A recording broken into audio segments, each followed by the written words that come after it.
Hello students, how are you? This is CMSC Science classes for class 9th and it is our part number 2 of chapter number 4 the structure of an atom. इससे पहले part number 1 में हमने atom का जो structure होता है उसके बारे में थोड़ा बहुत पढ़ लिया था। एटम के अंदर जो सब एटॉमिक पार्टिकल्स होते हैं उनमें से इलेक्ट्रॉन और प्रोटॉन के बारे में भी पढ़ लिया था कि उनकी खोज किसने और कैसे की थी। फिर हमने थॉमसन का एटॉमिक मॉडल पढ़ा था। थॉमसन ने अपने एटॉमिक मॉडल को प्लम पुडिंग मॉडल या वाटरमेलन मॉडल से कंपेयर किया था और उन्होंने बताया था कि जो प्रोटॉन्स होते हैं वह तरबूज में जो खाने योग्य लाल भाग होता है उसकी तरह बिखरे होते हैं और इलेक्ट्रॉन बीजों की तरह काले काले बीजों की तरह उसमें धंसे होते हैं। लेकिन ये मॉडल आगे नहीं चल पाया और रदरफोर्ड ने अपना एक्सपेरिमेंट किया था, रदरफोर्ड अल्फा पार्टिकल एक्सपेरिमेंट, और रदरफोर्ड ने अपना मॉडल दिया था। रदरफोर्ड ने गोल्ड की फॉइल लेकर उस पर अल्फा पार्टिकल की बौछार कराई थी और उन्होंने देखा था कि ज़्यादातर अल्फा पार्टिकल्स गोल्ड फॉइल में पीछे निकल जाते हैं और कुछ अल्फा पार्टिकल्स कुछ एंगल के साथ यहाँ पर डिफ्लेक्ट होते हैं। तो इससे उन्होंने निष्कर्ष निकाला था कि एटम के अंदर एक स्मॉल पोर्शन होता है, एक स्मॉल पार्ट होता है जहाँ पर सारे प्रोटॉन्स इकट्ठे होते हैं और उस भाग को उन्होंने न्यूक्लियस कहा था। लेकिन जो इलेक्ट्रॉन्स होते हैं उनके बारे में उन्होंने कहा था कि ये न्यूक्लियस के चारों ओर चक्कर लगाते हैं। तो इन्होंने जो थ्योरी दी थी उसमें कुछ ड्रॉबैक्स थे, जैसे कि दूसरे साइंटिस्ट ने इसके ऊपर आलोचना की और उंगली उठाई कि जब इलेक्ट्रॉन्स न्यूक्लियस के चारों ओर घूमेंगे तो वे अपनी ऊर्जा को खो देंगे और न्यूक्लियस में गिर जाएंगे। तो ये जो ड्रॉबैक था इसको फिर बोर ने अपना मॉडल देकर दूर किया, जिसे हम बोर्स मॉडल ऑफ एटम में पढ़ते हैं। तो चलिए आज हम शुरू करते हैं अपना part number 2, Bohr's model of an atom. इन्होंने क्या मॉडल दिया था? In order to overcome the objection raise against Rutherford's model of the atom, Niels Bohr put forward the following postulates about the model of an atom. तो जो कमियां Rutherford के model में रह गई थी उनको पूरा करने के लिए, दूर करने के लिए नील्स बोर ने अपना मॉडल प्रस्तुत किया, जिसके बिंदु कुछ इस प्रकार थे।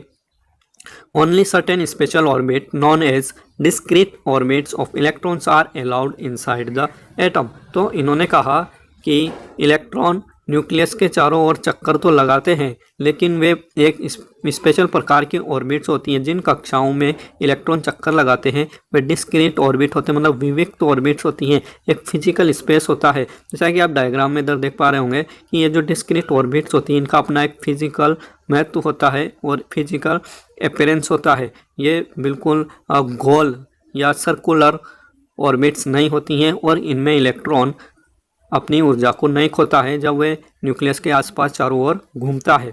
तो ये जो इलेक्ट्रॉन होते हैं डिस्क्रीट ऑर्बिट्स ऑफ इलेक्ट्रॉन, इनको हम कहते हैं are allowed inside the atom, और यही एटम के अंदर अलाउड होती हैं और इनमें इलेक्ट्रॉन घूमते हैं। While revolving in discrete orbitals the electron do not radiate energy, और जब इलेक्ट्रॉन इन डिस्क्रीट ऑर्बिटल्स में घूमते हैं तो वे अपनी ऊर्जा को रेडिएट नहीं करते हैं। तो यहाँ पर नील्स बोर के बारे में कुछ दिया गया है, इसको भी हम पढ़ लेते हैं। Niels Bohr 1885 to 1962 was born in Copenhagen on 7 अक्टूबर 1885। तो नील्स बोर जो थे वे कोपनहेगन में उनका जन्म हुआ था 7 अक्टूबर 1885 को। He was appointed professor of physics at Copenhagen university in 1916, और इनको 1916 में कोपनहेगन यूनिवर्सिटी, जो कि एक विश्व की जानी मानी यूनिवर्सिटी है, यहाँ पर फिजिक्स का प्रोफेसर इनको अपॉइंट किया गया था। He got the Nobel Prize for his work on the structure of atom in 1922, और इनको भी रदरफोर्ड की तरह बोर को भी 1922 में नोबेल प्राइज़ मिला था। उन्होंने जो अपना स्ट्रक्चर दिया था एटम के लिए, इन्होंने जो ऑर्बिट्स होती है डिस्क्रीट ऑर्बिट्स की खोज की थी इनके लिए। Among professor Bohr's numerous writings, 3 appearing as books are. तो प्रोफेसर ने बहुत सारे लेख लिखे, कई किताबें लिखी, उनमें से कुछ मुख्य जो 3 किताबें हैं वे इस प्रकार थी। The theory of spectra and atomic constitution, इन्होंने जो इलेक्ट्रॉन के स्पेक्ट्रम होते हैं जैसे आपने डायग्राम में अभी देखा उस तरह से इन्होंने इलेक्ट्रॉन के स्पेक्ट्रम बनाए थे और एटॉमिक कॉन्स्टिट्यूशन को अच्छे से समझने में हेल्प की थी।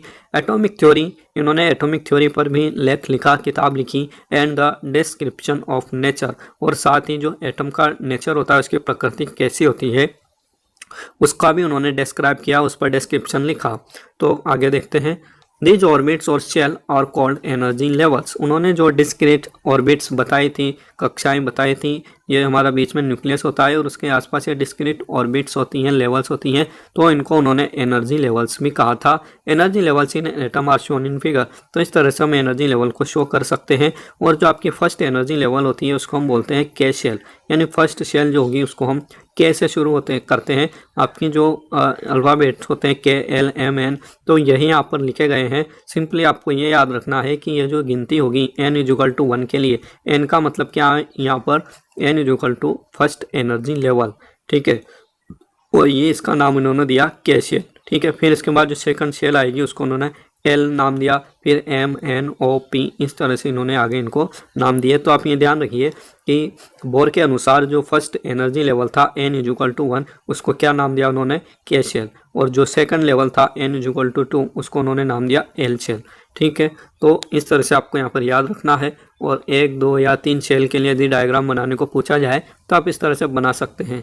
दीज ऑर्बिट्स और shell are represented by the letters K L M N और the numbers n equal to 1 2 3 4। तो ये जो ऑर्बिट्स थी, शेल थी, ठीक है, ये जो कक्षाएं थी न्यूक्लियस के आसपास बनी हुई, इनको उन्होंने लेटर्स के द्वारा रिप्रेजेंट किया, K L M N O P. और साथ ही इन्होंने इनको जो कहा था कि ये एनर्जी लेवल होती हैं, तो इन्होंने 1 2 3 4 एनर्जी लेवल्स इस तरह से भी उनको डिनोट किया या निरूपित किया।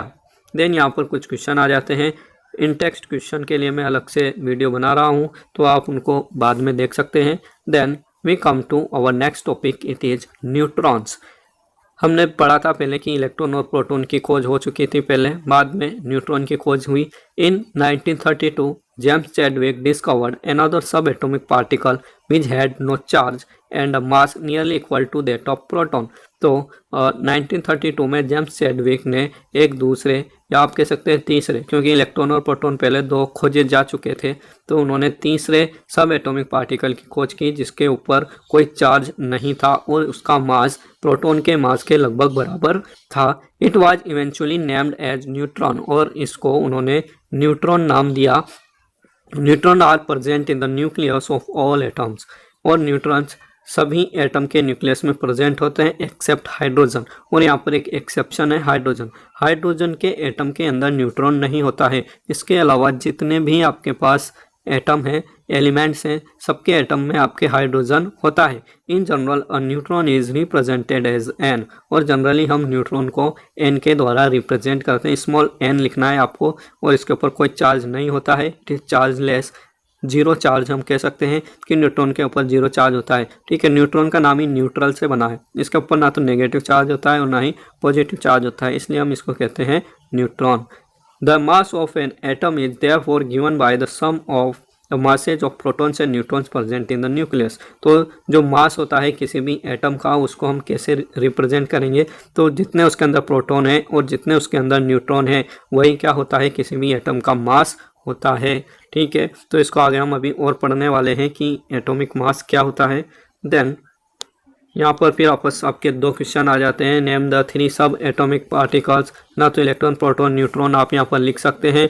Helium atom has an atomic mass of 4 unit and 2 proton in its nucleus. How many neutron does it have. तो हीलियम का जो एटॉमिक मास होता है 4 यूनिट होता है, 2 प्रोटॉन इसके अंदर हैं, तो सिंपली इसके न्यूट्रॉन की संख्या 2 होगी, ठीक है। 4 एटॉमिक मास है, 2 प्रोटॉन और 2 न्यूट्रॉन मिलकर 4 बनाते हैं, इसलिए यहाँ पर यदि 2 प्रोटॉन है तो न्यूट्रॉन की संख्या भी 2 होगी, ठीक है। तो इस तरह से इनको सोल्व कर लेना है। Then we come to our next point 4.3, how are electrons distributed in different orbitals और शेल। तो नील्स बोर ने जैसे बताया कि जो इलेक्ट्रॉन होते हैं वे डिस्क्रीट ऑर्बिटल्स में, के एल एम एन, इस तरह की शेल में व्यवस्थित होते हैं या न्यूक्लियस के आसपास घूमते हैं। तो इलेक्ट्रॉन इनमें किस तरह से घूमते हैं या वे किस तरह से भरे जाते हैं, के शेल में कितने इलेक्ट्रॉन आएंगे, एल शेल में कितने इलेक्ट्रॉन आएंगे, इसके बारे में हम यहाँ पर पढ़ने वाले हैं। The distribution of electrons into different orbits of an atom was suggested by bore and बरी। तो जो इलेक्ट्रॉन्स का डिस्ट्रीब्यूशन है, वितरण है, किस शेल में कितने इलेक्ट्रॉन भरे जाएंगे, तो इसको हम कहते हैं बोर एंड बरी स्कीम या बोर एंड बरी रूल। तो ये बोर एंड बरी ने ये रूल दिया था या इन्होंने ये नियम सुझाया था। The following rule are followed by for writing the number of electrons in different energy level or shell। तो यहाँ पर इन्होंने कुछ नियम बनाए थे, तो कौन कौन से नियम इन्होंने बनाए थे उसको हम देख लेते हैं। फर्स्ट है the maximum number of electrons present in a shell is given by the formula 2n square. तो यहाँ पर आपको ये फॉर्मूला लर्न करना है, याद रखना है कि किसी भी शेल के अंदर जो मैक्सिमम नंबर ऑफ इलेक्ट्रॉन्स होंगे वह 2n स्क्वायर के बराबर होंगे। और यहाँ पर n क्या है, where n is the orbit number और एनर्जी लेवल इंडेक्स 1 2 3। तो यहाँ पर हमने जैसे अभी एनर्जी लेवल दिया था ऊपर डायग्राम में, ये आपका डायग्राम है, इसमें हमने एनर्जी लेवल दिया था n इज इक्वल टू 1 है ना। ये फर्स्ट शेल के लिए होता है या फर्स्ट एनर्जी लेवल के लिए होता है n इज इक्वल टू 2। तो ये सेकंड L शेल के लिए होता है n इज इक्वल टू 3। ये थर्ड M शेल के लिए होता है और n इज इक्वल टू 4। ये चौथी शेल जो होती है हमारी N शेल उसके लिए होता है, ठीक है। तो ये एनर्जी लेवल है। आपसे कोई क्वेश्चन पूछ सकता है कि एनर्जी लेवल 2 या n इज इक्वल टू 2 में कितने इलेक्ट्रॉन आएंगे, तो उसको आप कैसे सोल्व करेंगे। तो आपको जनरली फार्मूला लगाना होता है 2n स्क्वायर। तो n का स्क्वायर हो जाएगा, यहाँ पर 2 का स्क्वायर होता है 4 और 2 से मल्टीप्लाई कर देंगे इसको, तो ये हो जाएगा 4 इंटू 2 8। तो यहाँ पर 8 इलेक्ट्रॉन्स आ जाएंगे आराम से, ठीक है। तो इसको आपको अप्लाई करना आना चाहिए। Hence the maximum number of electrons in different shell are as follows. तो यहाँ पर हम देख लेते हैं एक बार और कि किस सेल में कितने इलेक्ट्रॉन्स भरे जाए। फर्स्ट ऑर्बिट और के शेल विल बी। तो फर्स्ट शेल जो होती है हमारी के शेल, उसके लिए आप यहाँ पर कितने इलेक्ट्रॉन इसमें भर सकेंगे, तो 2 इंटू n स्क्वायर हम फॉर्मूला लगाएंगे, n की जगह हमने रख दिया 1, क्योंकि के शेल के लिए एनर्जी लेवल होती है 1। तो ये हो जाएगा 1 का square into 2। And first shell में आपके के शेल में 2 इलेक्ट्रॉन्स मैक्सिमम आ सकते हैं। सेकंड ऑर्बिट और L shell will be 2 into 2 square. जो सेकंड ऑर्बिट होती है एल शेल होती है उसके लिए n की वैल्यू 2 होती है, दूसरी एनर्जी लेवल होती है, तो 2 का स्क्वायर होता है 4 एंड 4 इंटू 2 विल बी 8, ठीक है। पहले आप इसका स्क्वायर करें और उसके बाद मल्टीप्लाई करें तभी आपको सही संख्या यहाँ पर मिलेगी। थर्ड ऑर्बिट और एम शेल विल बी, तीसरी जो शेल होती है हमारी n इज इक्वल टू 3, उसमें आपके जो 3 इंटू 3 होते हैं 9, 9 into 2 will be equal to 18। तो तीसरी शेल में आपके मैक्सिमम 18 इलेक्ट्रॉन आ सकते हैं। और जो फोर्थ ऑर्बिट होती है एन शेल होती है उसमें आपके 32 इलेक्ट्रॉन्स आ सकते हैं अकॉर्डिंग टू बोरबरी रूल और according to our formula 2n square. The maximum number of electrons that can be accommodated in the outermost orbit eight. तो किसी भी एटम के शेल के अंदर जो मैक्सिमम नंबर होते हैं किसी भी आउटरमोस्ट शेल के अंदर, उसमें 8 इलेक्ट्रॉन ही यहाँ पर आ सकते हैं, ऐसा बोरबरी ने कहा था अपने दूसरे नियम में।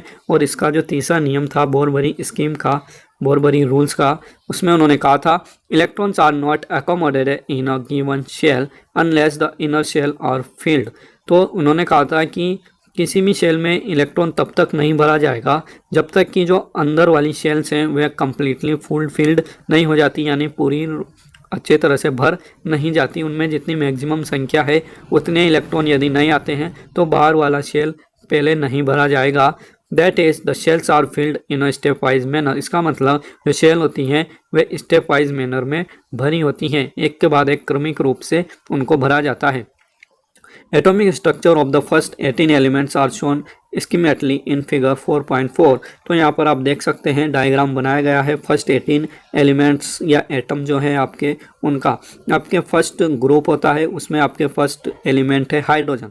तो हाइड्रोजन का एटॉमिक नंबर 1 होता है, इसके अंदर इलेक्ट्रॉन 1 होता है, तो 1 इलेक्ट्रॉन आपके फर्स्ट शेल में आएगा। हम पहले फर्स्ट शेल बनाएंगे, ठीक है। 1 इलेक्ट्रॉन इसके अंदर होता है, यह हमें पहले से पता है, तो 1 इलेक्ट्रॉन फर्स्ट शेल में आ जाएगा, ठीक है। फिर उसके बाद 2 एटॉमिक नंबर आपके हीलियम का होता है, हीलियम आपके 18वें ग्रुप में आता है, तो हीलियम के अंदर 2 इलेक्ट्रॉन होते हैं, तो फर्स्ट शेल में आपको पता है मैक्सिमम 2 इलेक्ट्रॉन्स आ सकते हैं, ठीक है। For K shell maximum number of electrons will be 2। तो इस तरह से जो आपकी हीलियम है उसके अंदर फर्स्ट शेल में 2 इलेक्ट्रॉन आ जाते हैं, ठीक है। फिर हम आ जाते हैं अपने तीसरे एलिमेंट पर जिसका नाम है लिथियम। लिथियम का एटॉमिक नंबर 3 होता है और इसके अंदर 3 इलेक्ट्रॉन्स होते हैं। तो जो फर्स्ट 2 इलेक्ट्रॉन होते हैं तो फर्स्ट शेल में आ जाते हैं। आपकी जो फर्स्ट वाली शेल है इसके अंदर 2 इलेक्ट्रॉन भर चुके हैं और इसमें 2 से अधिक इलेक्ट्रॉन नहीं भर सकते according to our 2n square formula. तो जो तीसरा इलेक्ट्रॉन है वह आपकी दूसरी शेल में आता है, तो इसके लिए हम यहाँ पर दूसरी शेल बनाते हैं और तीसरे इलेक्ट्रॉन को दूसरी शेल में यहाँ पर फिलअप फिलअप कर दिया गया है। देन इसके बाद आता है अपने 4 नंबर पे बेरिलियम। बेरिलियम में आप देख सकते हैं कि 4 इलेक्ट्रॉन्स होते हैं इसके अंदर। तो फर्स्ट 2 इलेक्ट्रॉन्स को हमने एस या आपकी जो फर्स्ट के शेल है उसके अंदर भर दिया है, और बाकी के 2 इलेक्ट्रॉन आपने सेकंड शेल में यहाँ पर भर दिए हैं। और सेकंड शेल में आपके मैक्सिमम 8 इलेक्ट्रॉन आ सकते हैं। तो जैसे जैसे एक इलेक्ट्रॉन बढ़ता जाएगा वह दूसरी शेल में ही आएगा। ठीक है, यहाँ पे बेरिलियम में 2 इलेक्ट्रॉन है एल शेल में, फिर बोरोन में आपके 3 हैं, कार्बन में 4 हैं, नाइट्रोजन में 5 है। ठीक है, हम यहाँ पर दूसरी शेल की बात कर रहे हैं। और ऑक्सीजन में 6 है, फ्लोरीन में 7 है और नियोन में 8 है। तो इस तरह से 8 तक है ना, 1 से लेकर 8 तक दूसरी शेल में इलेक्ट्रॉन यहाँ पर फिलअप हो रहे हैं। और हमें पता है कि दूसरी शेल में मैक्सिमम 8 इलेक्ट्रॉन ही फिलअप हो सकते हैं। इसलिए यदि अब नेक्स्ट एटम में 1 इलेक्ट्रॉन की वृद्धि हो जाएगी तो उसमें नया इलेक्ट्रॉन कहाँ आएगा, वह तीसरी शेल में आएगा। ठीक है, तो यहाँ पर जो नया नेक्स्ट एलिमेंट है अपना 11 नंबर का सोडियम, इसके अंदर 11 इलेक्ट्रॉन्स होते हैं। तो यहाँ पर देख सकते हैं फर्स्ट शेल में 2 इलेक्ट्रॉन, दूसरी में 8 और तीसरी में 1 इलेक्ट्रॉन फिलअप किया गया है, क्योंकि आपको पता है फर्स्ट शेल में 2 ही इलेक्ट्रॉन जा सकते हैं और दूसरी में 8 ही इलेक्ट्रॉन जा सकते हैं। ठीक है, तो जो 11वां इलेक्ट्रॉन है वह आपके तीसरी थर्ड शेल में जाएगा। और आप डायरेक्ट ऐसे थर्ड शेल नहीं बना सकते, जैसे हमने ऊपर पढ़ा था कि जब तक अंदर वाली सारी शेल्स फिलअप नहीं हो जाती हैं कम्प्लीटली, तब तक इलेक्ट्रॉन बाहर वाली कोश में नहीं भरा जाएगा। तो उसी नियम का पालन करते हुए हम यहाँ पर इलेक्ट्रॉन्स को फिलअप कर रहे हैं। और एग्ज़ाम में आपके कुछ भी क्वेश्चन आ सकता है कि आप सोडियम का, मैग्नीशियम का, एल्यूमिनियम का, बोरोन का, कार्बन का, इनका स्ट्रक्चर बनाइए, उनके अंदर इलेक्ट्रॉन को फिल करके बताइए। तो आपको यहाँ पर इंडिकेट करना होगा कि फर्स्ट शेल के शेल होती है, सेकंड शेल एल शेल होती है, थर्ड शेल एम शेल होती है। एनर्जी लेवल भी आप बता दें तो बहुत अच्छा होगा। और साथ ही इनमें जो इलेक्ट्रॉन्स भरे गए हैं 2, 8, 1, इनको भी आप अच्छे से यहाँ पर इंडिकेट करें। ठीक है, तो उसके बाद आपके आता है सोडियम के बाद मैग्नीशियम, 12 एटॉमिक नंबर होता है इसका। तो इसमें जो 12 इलेक्ट्रॉन होंगे वह इसी तरह से भरे जाएंगे जैसे सोडियम में भरे गए थे 2, 8, 1। तो यहाँ पर भी अंदर वाली के और एल शेल में 2 और 8 इलेक्ट्रॉन भर दिए, और जो 2 इलेक्ट्रॉन बचे हैं वे बाहरी तीसरी शेल में आ जाएंगे। और जो एक इलेक्ट्रॉन आगे वाले एटम्स के अंदर बढ़ते जाएंगे वे भी तीसरे शेल में भरते जाएंगे, जब तक कि ये कितने हो जाएं, आर्गन में आपके टोटल 8 इलेक्ट्रॉन नहीं हो जाते। ठीक है, आप आर्गन में देख सकते हैं कि टोटल इलेक्ट्रॉन की संख्या यहाँ पर कितनी है, थर्ड शेल में 8 है। 8 से ज़्यादा हम इसमें इलेक्ट्रॉन नहीं भर सकते, जैसा कि बोरबरी ने कहा था। ठीक है,